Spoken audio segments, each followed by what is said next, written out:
Naquela manhã, saí do AP meio tarde, tá ligado? Nem bolei um café, mal penteei o cabelo e esqueci a sombrinha que sempre deixo na porta, mais suave. Assim que pisei na rua, dei um respiro, o ar estava muito legal, e fazia um tempão que o solzão de primavera tinha dado um migué das nuvens que cobriam Portland igual um pano molhado. Tava quentinho, não aquele calorzão do verão, mas um calor que te abraçava de boa, como quem diz, relaxa, que hoje vai ser sussa. Andei mais rápido, agarrada na minha sacola, olhando a hora. Faltavam só 2 minutos para começar meu trampo na farmácia. Sorte que estava ali perto, entre a padaria e uma loja de ferramentas. Passei pelas árvores da Hawthorne Boulevard e vi uns brotinhos verdes saindo dos galhos cinzas do inverno. Os passarinhos cantando, a galera sorrindo um para o outro. Parecia que o mundo tinha dado um suspiro aliviado. Bom dia, hein? Tá brilhando hoje. A serva, minha colega, me zoou quando entrei. Vamos ver se os clientes deixam eu continuar brilhando, respondi, vestindo um jaleco branco. Fui direto pro balcão atender a galera que chega cedo, aqueles senhorzinhos de sempre pegando remédio pra garantir. De boa, eu curtia. Tinha um ritmo, e eu gostava de saber que estava ajudando a galera. Aí tocou meu celular. Pedi licença e atendi rapidão, achando que era o Belmiro. Mas era um cara falando grosso. Alô, é da Cíntia Vilarinho? Sim. Quem fala? Aqui é o Floriano Xisto. Sou o chefe do Belmiro Vilarinho. Na hora, o sorriso sumiu. Que rolou? Teve um acidente na obra. Seu marido se machucou. Levaram ele pro Portland General. Meu coração foi pro chão. Quase não consegui falar. Ele tá vivo? Sim, mas é bom você vir pra cá agora. Nem desliguei direito. Virei pra serva, tremendo toda. Preciso ir. Aconteceu alguma coisa com o Belmiro. Ela nem perguntou nada. Vai lá. Eu cubro você. E foi assim que o sol sumiu. O caminho até o Portland General pareceu uma eternidade, mas nem reparei nas ruas passando. Segurei o volante com tanta força que meus dedos ficaram brancos. A frase do cara não saía da minha cabeça, seu marido se machucou. Machucou como? Onde? Porque ele estava numa obra. O Belmiro era arquiteto. Passava o dia desenhando, reunindo com clientes, discutindo alvará, não carregando tijolo nem subindo em andaime. Nada fazia sentido. Quando entrei correndo pelas portas de vidro do pronto-socorro, estava sem ar, com as pernas bambas.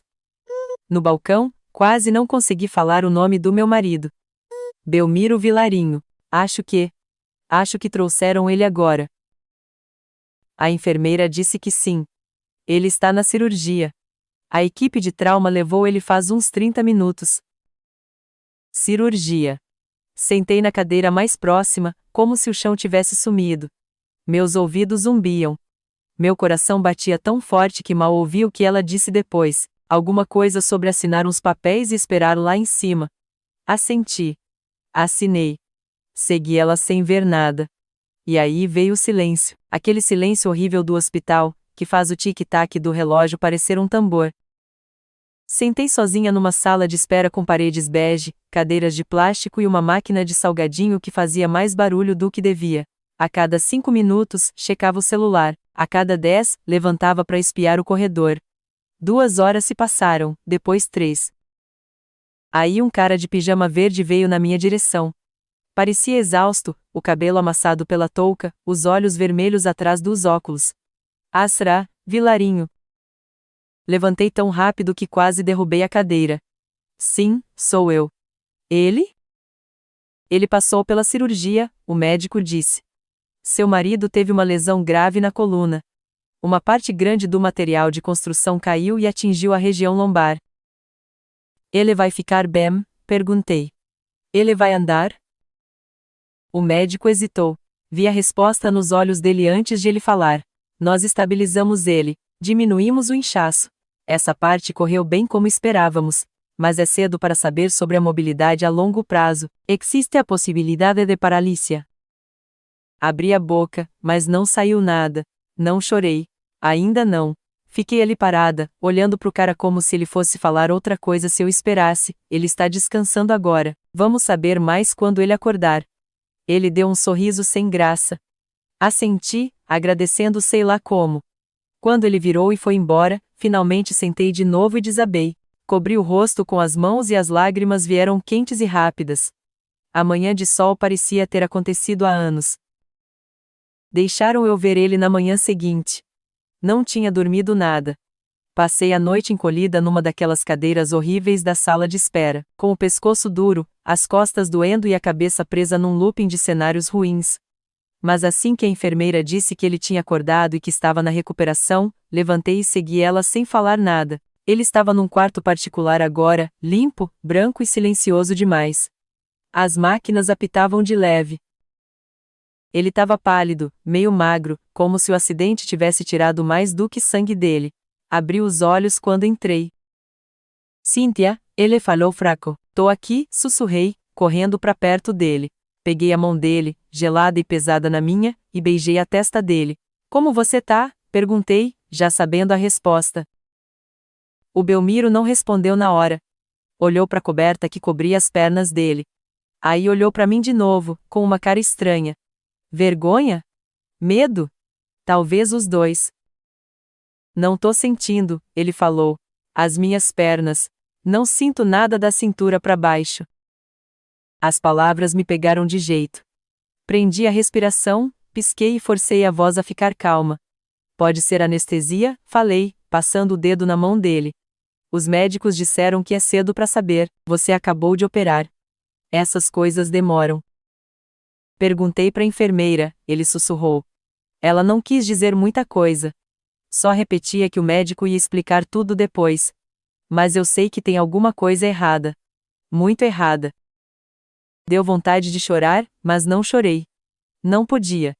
Cheguei mais perto e falei o que ele precisava ouvir, mesmo sem ter certeza se eu acreditava naquilo. A gente vai superar isso. Você não está sozinho, eu vou fazer o que for preciso para te ajudar a andar de novo, Belmiro. Prometo.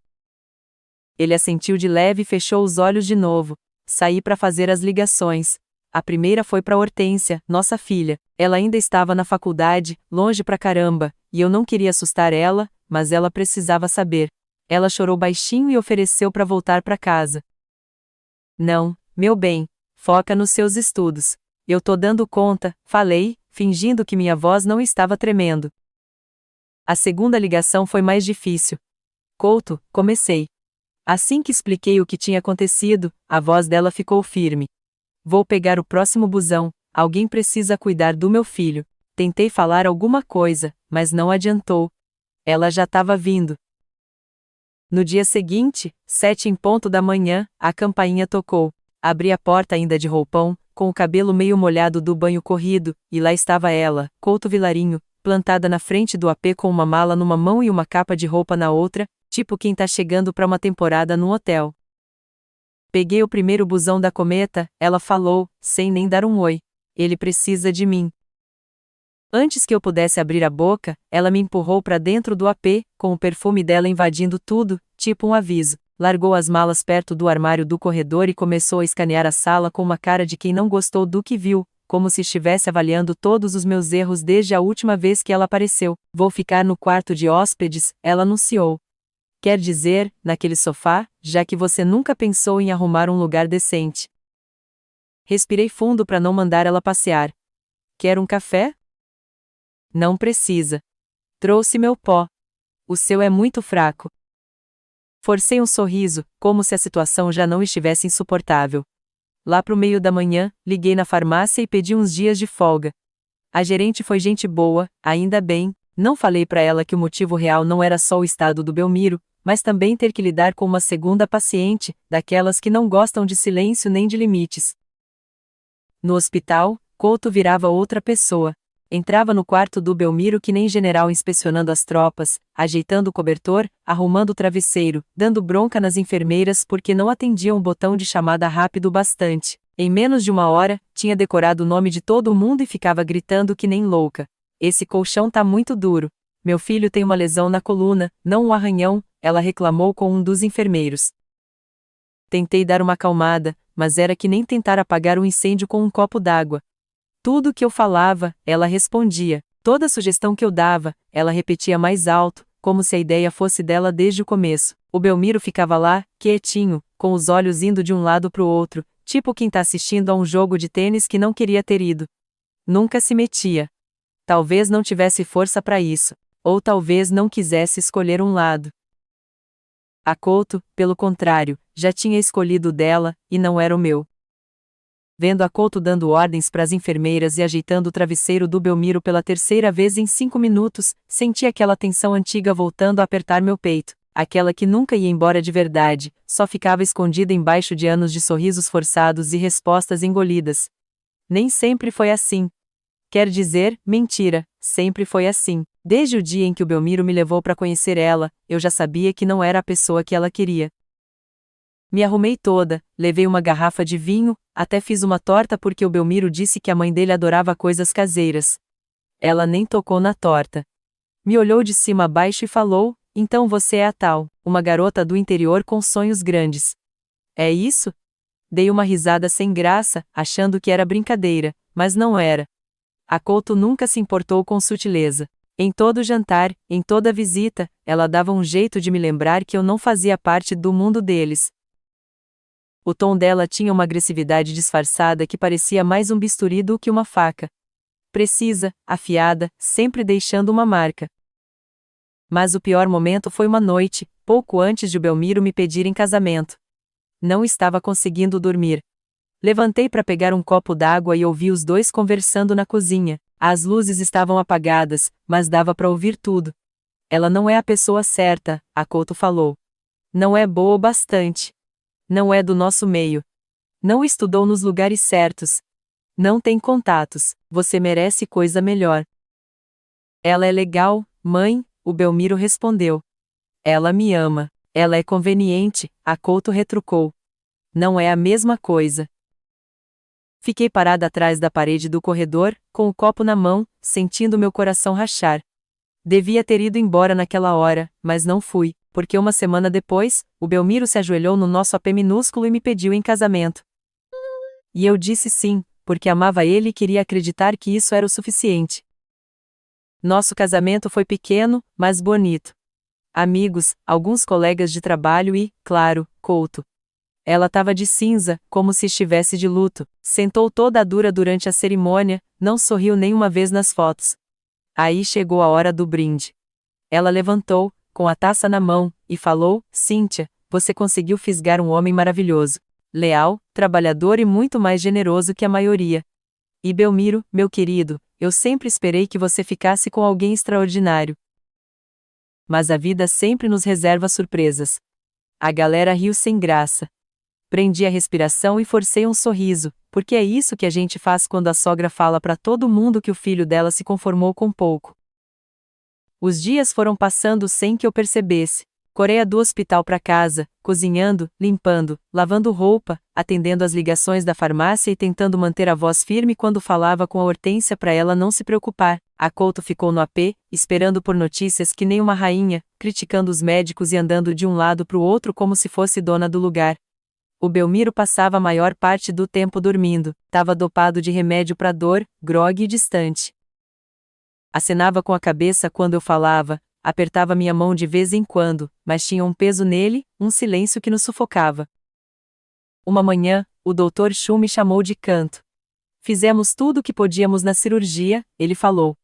"Agora é hora da reabilitação, do movimento e da estimulação neural. Queria te recomendar uma pessoa, o Zacarias Diniz. Ele é fisioterapeuta particular, mas já fez milagres em casos como o do seu marido." Me entregou um cartão. Fiquei olhando o nome por um tempão. "Quanto custa?", perguntei, já sabendo que a resposta não seria fácil. "Não é barato, mas é eficaz. Não sugeriria se não fosse." Naquela noite, toquei no assunto no jantar, se é que dá para chamar sopa de micro-ondas e silêncio de refeição. "Acho que devíamos contratar o Zacarias", falei. "O médico disse que ele é a melhor chance que a gente tem." A Couto deu uma risada irônica. "Não precisamos de um estranho cutucando meu filho por R$ 1.000 a hora. Eu era técnica de ginástica, esqueceu? Sei como trabalhar com o corpo, posso ajudar ele." Com todo respeito, falei com cuidado. "Não é um tornozelo torcido ou correção de postura. É um trauma na coluna." Eu parei e ela retrucou. Sei do que o corpo dele precisa. O Belmiro não falou nada. Então, tomei a decisão sozinha. Liguei pro Zacarias, marquei a primeira sessão. Íamos ter que mexer na poupança, na reserva de emergência, na graninha que a gente estava juntando há anos. Mas se isso significasse que o Belmiro podia voltar a andar, eu gastaria cada centavo. O Zacarias começou a vir 3 vezes por semana. Era profissional, gentil, metódico, trazia equipamentos, gráficos, exercícios. Forçava o Belmiro, mas com cuidado, incentivando ele. A Couto ficava parada no fundo durante todas as sessões, de braços cruzados, murmurando coisas tipo perda de tempo e eu te avisei baixinho. 2 meses se passaram. O Belmiro continuava sem andar. Eu estava no limite, correndo do hospital, cuidando do AP, pagando as contas, esticando o que sobrava da nossa poupança e tentando manter as aparências no trabalho. Estava desmoronando, tinha emagrecido sem querer. Meus olhos ardiam o tempo todo por falta de sono. Minhas costas doíam cada vez que eu me abaixava para amarrar o sapato. E ainda assim, nunca era o bastante. A Couto tinha virado parte da mobília, pairando sobre nós, julgando, criticando cada coisa que eu fazia. Você esqueceu de dobrar as toalhas do jeito certo. Você cozinhou demais o arroz. Seu tom foi grosseiro demais com a enfermeira. Cada palavra dela era que nem picada de mosquito. Pequena, mas incessante, e o Belmiro quase não falava mais. Não perguntava como eu estava. Não perguntava da Hortência. Não notava quando eu ficava até mais tarde na farmácia só para ter uns minutos de silêncio antes de voltar para casa. Aí, uma tarde, enquanto trocava os lençóis da cama, me abaixei para ajustar a ponta do cobertor e vi alguma coisa embaixo da cama. Peguei e senti meus dedos fechando em volta de uma garrafa de vidro. Uísque, meio vazia. Congelei. Prendi a respiração. O Belmiro nem gostava de uísque. Pelo menos, não gostava antes. Minhas mãos tremiam quando entrei na sala, mostrando a garrafa. O que é isso? Perguntei. O Belmiro não pareceu surpreso, só cansado. Para aliviar a dor, tem remédio para isso. Receitado, controlado, não é o suficiente. Engoli seco. Você tá bebendo sozinho, mentindo, escondendo de mim. Não é só por causa da dor, Belmiro. Ele desviou o olhar. Fiquei ali parada, com o coração na boca e, pela primeira vez, deixei escapar a coisa que eu estava evitando dizer. Se você continuar nesse caminho, não vou conseguir mais. Não vou ficar vendo você se destruir. Eu te amo, mas não vou me afogar junto com você. Se alguma coisa não mudar, talvez a gente precise de um tempo. Ficou um silêncio enorme. Aí a voz da Couto cortou o ar que nem um chicote. Então é isso. Vai desistir? Abandonar ele agora que ele mais precisa? Que tipo de esposa abandona o marido quando ele está no fundo do poço? Virei devagar para ela. O tipo que tá segurando tudo sozinha enquanto ele desistiu, falei. Mas mesmo enquanto as palavras saíam da minha boca, não tinha certeza se estava com raiva ou só de coração partido. Poucos dias depois daquela treta do uísque, o Dr. Chu me chama de canto de novo.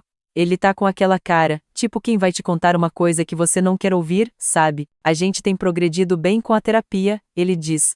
Mas para que o Belmiro volte a andar de verdade, ele talvez precise de uma cirurgia para estabilizar a coluna. Não tem garantia de que vai funcionar, viu? Mas sem ela, as chances dele andar de novo são bem pequenas.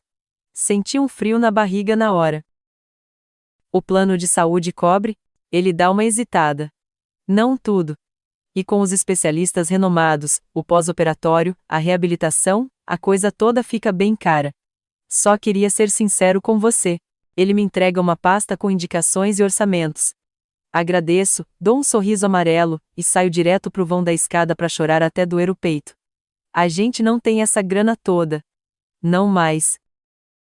Naquela noite, depois que o Belmiro apagou e a Couto se trancou no quarto de hóspedes vidrada no tablet dela, eu tô lá na mesa da cozinha, fazendo conta. Despesas, boletos, o que sobrou na poupança, a conta não fecha, de jeito nenhum.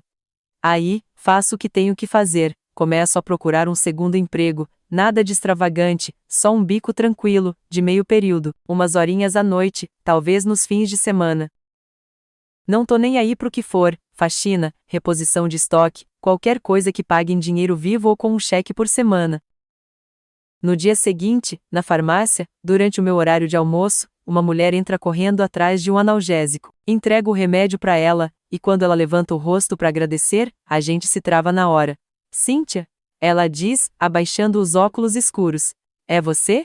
Demorou um segundo para sacar. Aí caiu a ficha, por trás daquele cabelo loiro chique do blazer de grife, era ali a Madruga.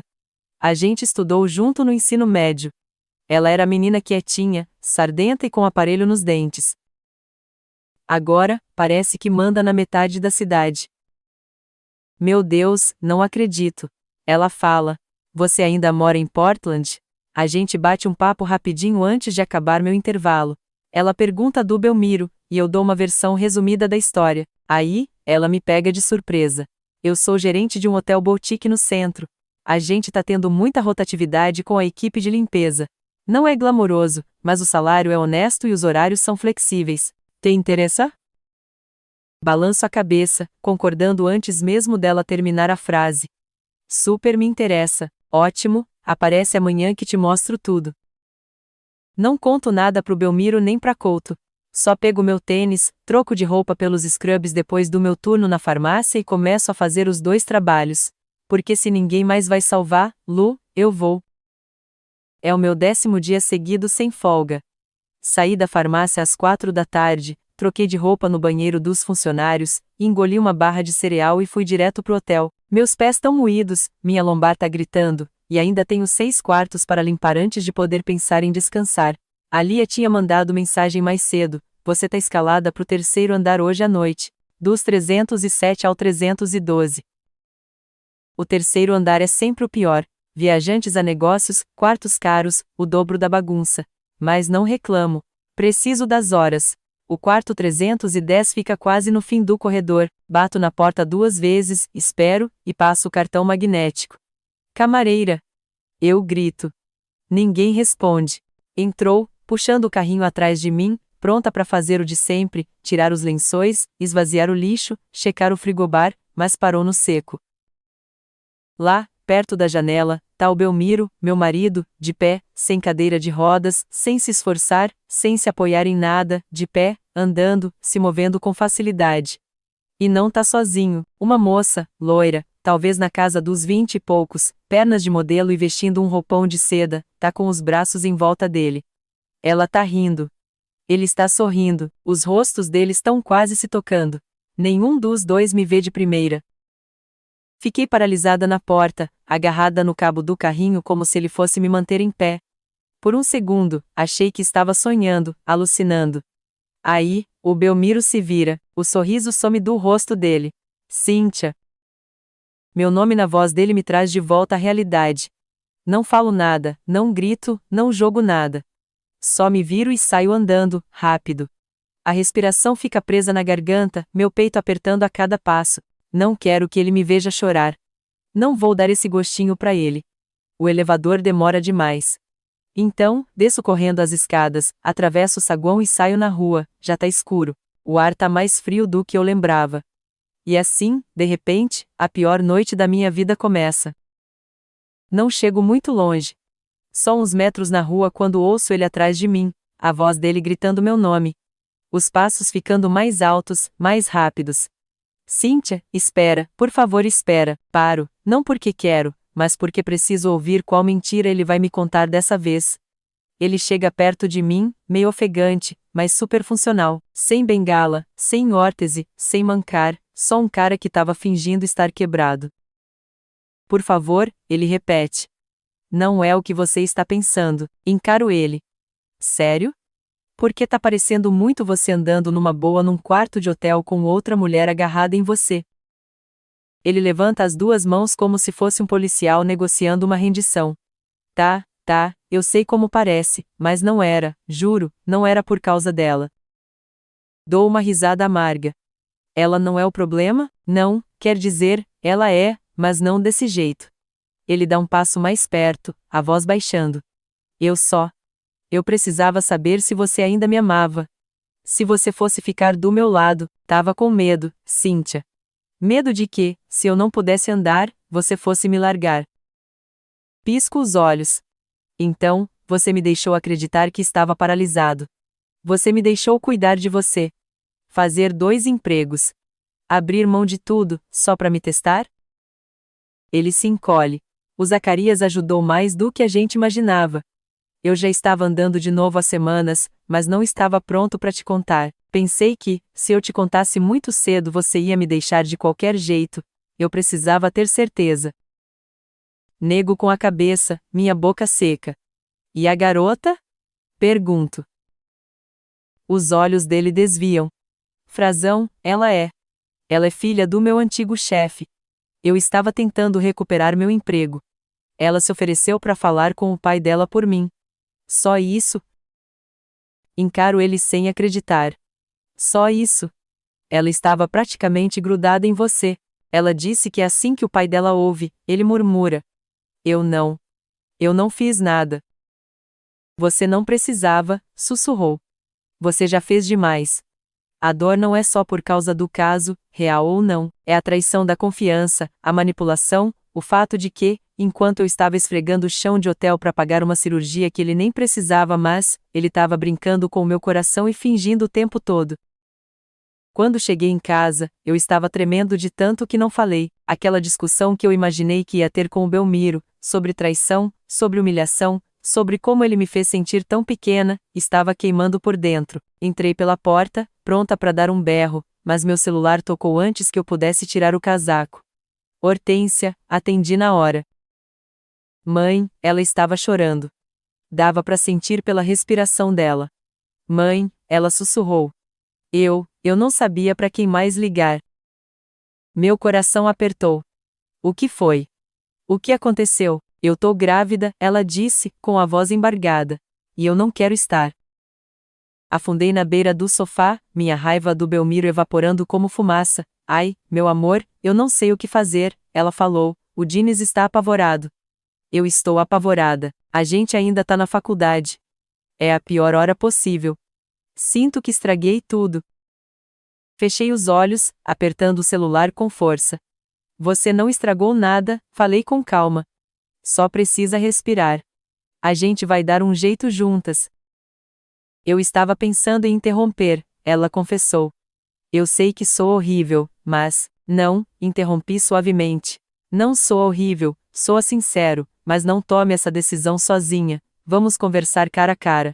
Posso ir te ver? Ela fez uma pausa.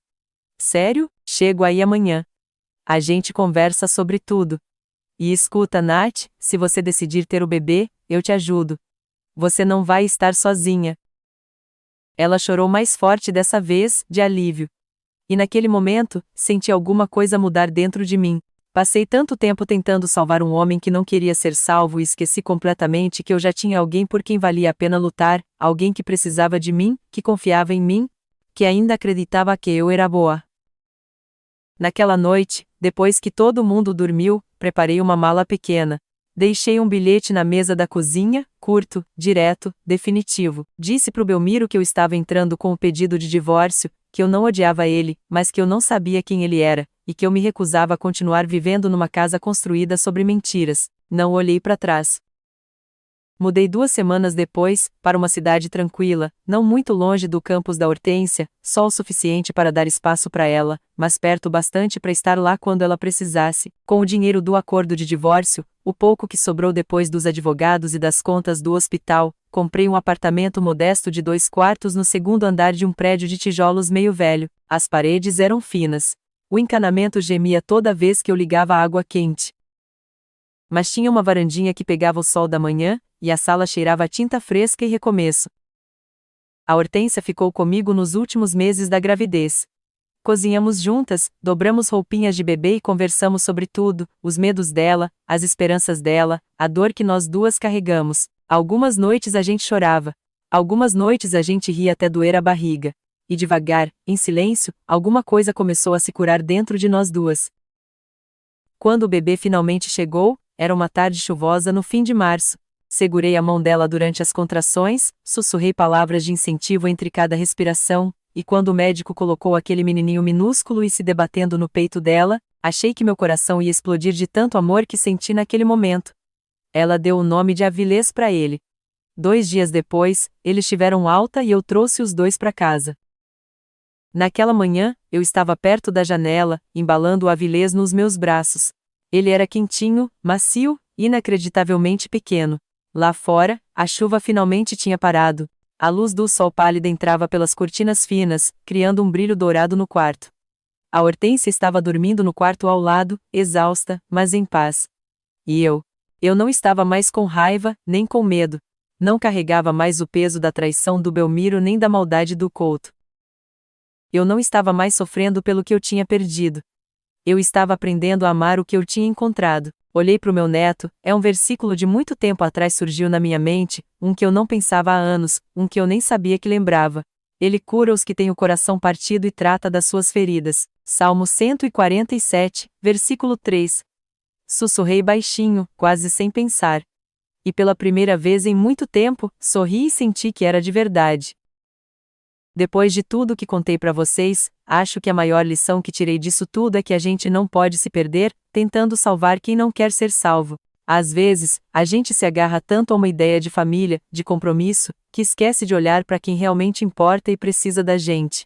Eu passei tanto tempo me consumindo com o Belmiro e com a Couto, que quase deixei a Hortência de lado, justo quando ela mais precisava de mim. A vida é curta demais para a gente desperdiçar nossa energia com quem nos faz mal, com quem nos manipula, com quem não nos valoriza. É importante a gente ter compaixão, ter empatia, mas também é fundamental saber quando dizer basta e seguir em frente. E seguir em frente não significa ser egoísta. Significa priorizar, cuidar, dar a chance de ser feliz. Significa escolher estar perto de quem nos ama de verdade, de quem nos apoia, de quem acredita em nós. No fim das contas, o que realmente importa são os laços que a gente cria com as pessoas que nos fazem bem, com as pessoas que nos inspiram a ser a nossa melhor versão. E às vezes, esses laços estão mais perto do que a gente imagina. E vocês, o que acharam dessa história? Quais foram as maiores lições que vocês tiraram dela?